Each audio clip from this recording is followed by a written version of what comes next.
mistério. Essa palavrinha em si mesma já é eletrizante.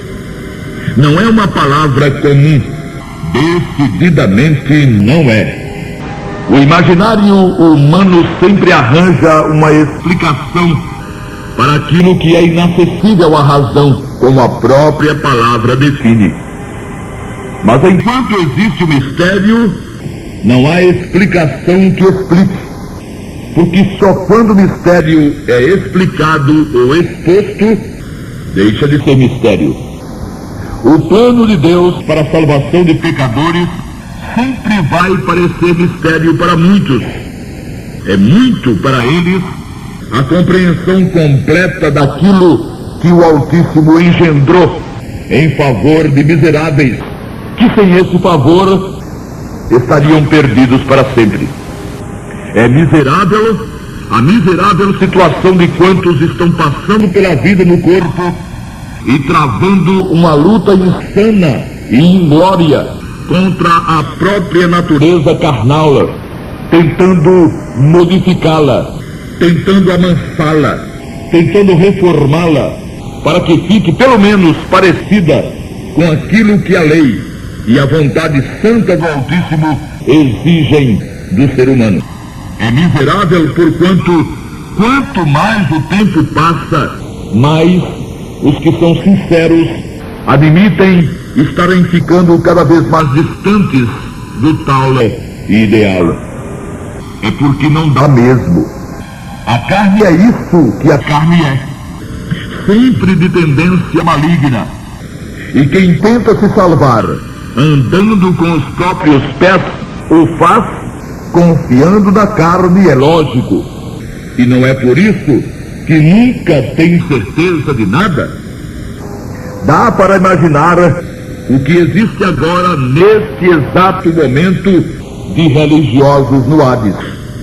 Fora dos corpos, evidentemente, mas completamente conscientes, a remoer seu infortúnio, sua desgraça, por terem, durante toda a vida no corpo, acreditado nessa conversa boba de inconsciência para além da morte, e de que Deus consideraria o que conseguissem fazer para ser-lhe agradáveis, sem terem que passar pela invocação do nome do Senhor Jesus.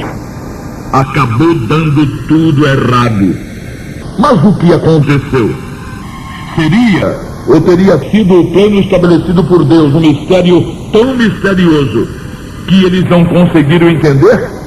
Ou então, tal mistério nunca lhes foi revelado?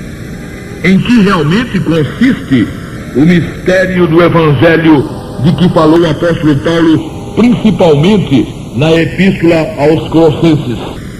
O que seria o mistério que esteve oculto desde todos os séculos e em todas as gerações, tendo sido manifestado já nos dias do apóstolo, Colossenses 1:26. Em que consistia o mistério de Cristo, sobre o qual o apóstolo tanto desejava falar, Colossenses 4:3. E finalmente, qual o mistério do Evangelho que Paulo desejava fazer notório ou conhecido a quantos pudessem alcançar? Efésios 6:19. O fantástico, o extraordinário mistério do Evangelho, o mistério encontrado na obra expiatória do Senhor Jesus, não poderia ser, e não é, aquilo ou nada daquilo que alguns segmentos do chamado cristianismo pregam e ensinam.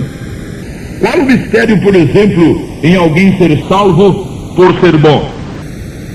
Que mistério existe aí?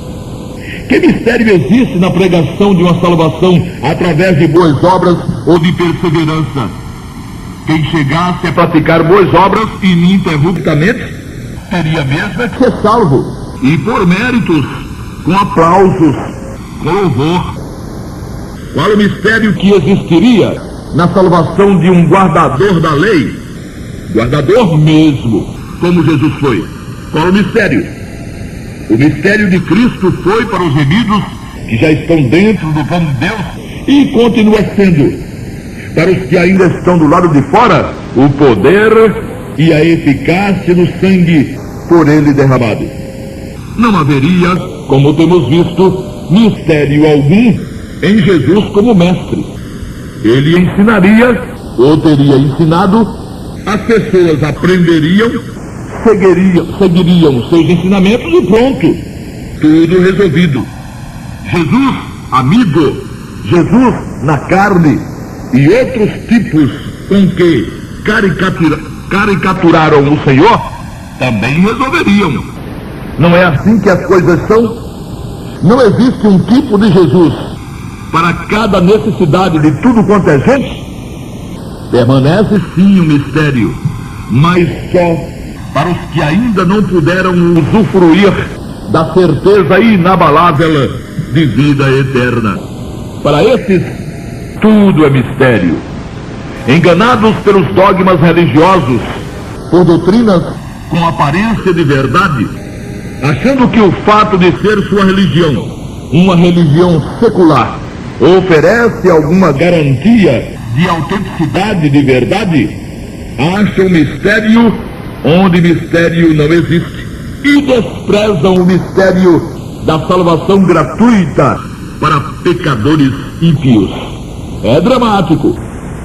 Exatamente pecadores que precisam de perdão por serem pecadores cometem mais o pecado de não reconhecerem o mistério do perdão de Deus através do sangue de Jesus para pecadores ímpios. E o mais dramático, dentro do que já é dramático, é que os pecadores, só porque são religiosos, só porque falam em Deus, falam em Jesus e falam em Maria, acham que não são ímpios. E que não sendo ímpios, não estão em tão grande perigo assim.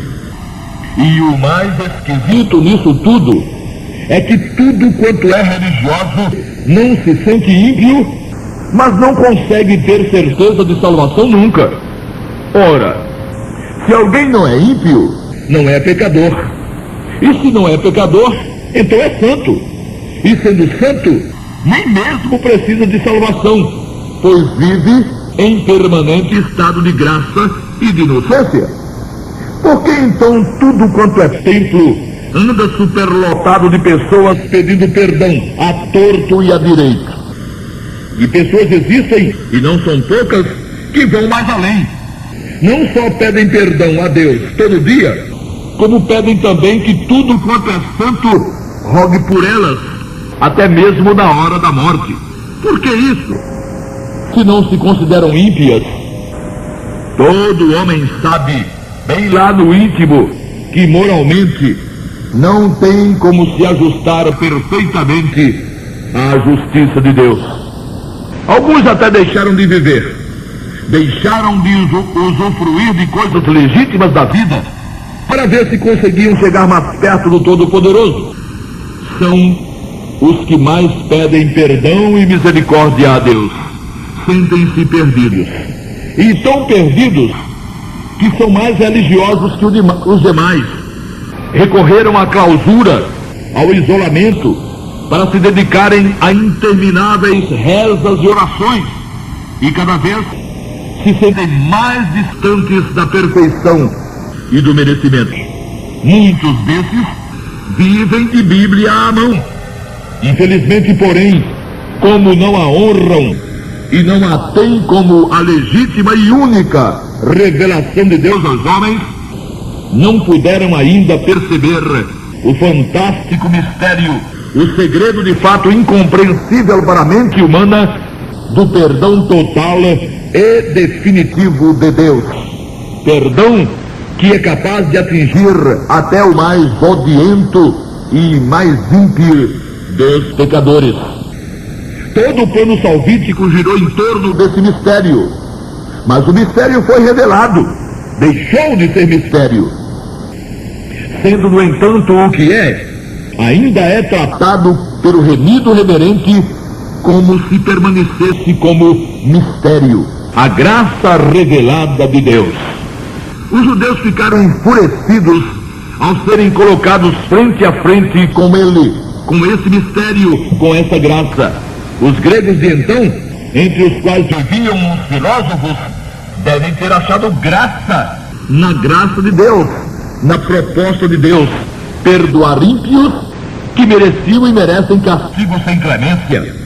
E o apóstolo os cita dizendo: os judeus pedem sinal e os gregos buscam sabedoria, mas nós pregamos a Cristo crucificado, que é escândalo para os judeus e loucura para os gregos.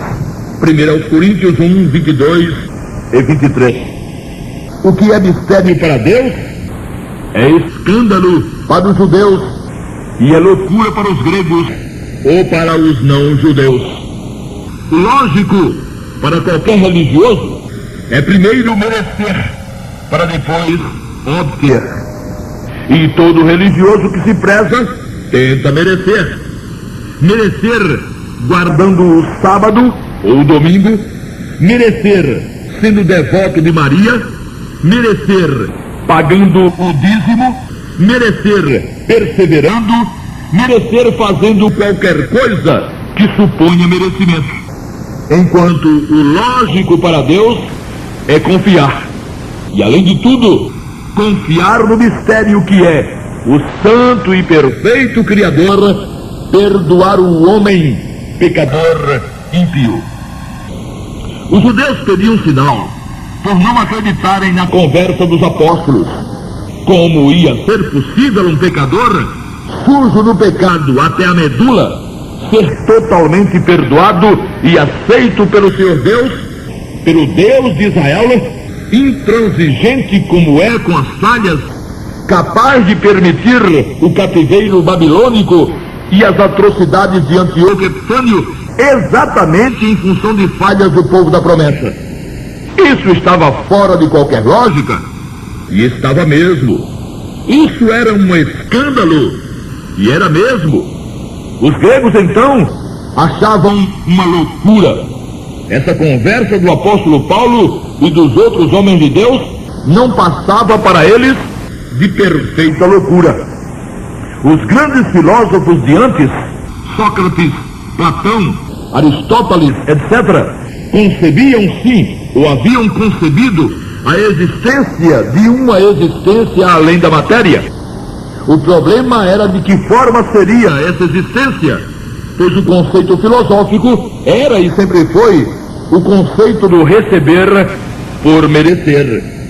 E a ideia de um Deus que aceitasse em sua presença quem não merecesse era uma ideia completamente louca. Judeus e gregos tinham uma certa dose de razão, e teriam toda a razão se o apóstolo não lhes estivesse expondo a razão do perdão de Deus para ímpios. A razão era e continua sendo Jesus crucificado. Se há uma coisa impossível até para o sangue de Jesus, é salvar um salvo, ou então é salvar alguém que não precise ser salvo. O melhor e mais credenciado médico do mundo não consegue curar quem não esteja enfermo. E mesmo como as coisas estão, ainda é possível serem encontradas pessoas completamente sãs, sem qualquer tipo de enfermidade. O que não é possível encontrar é alguém que não seja ímpio, alguém que não seja pecador.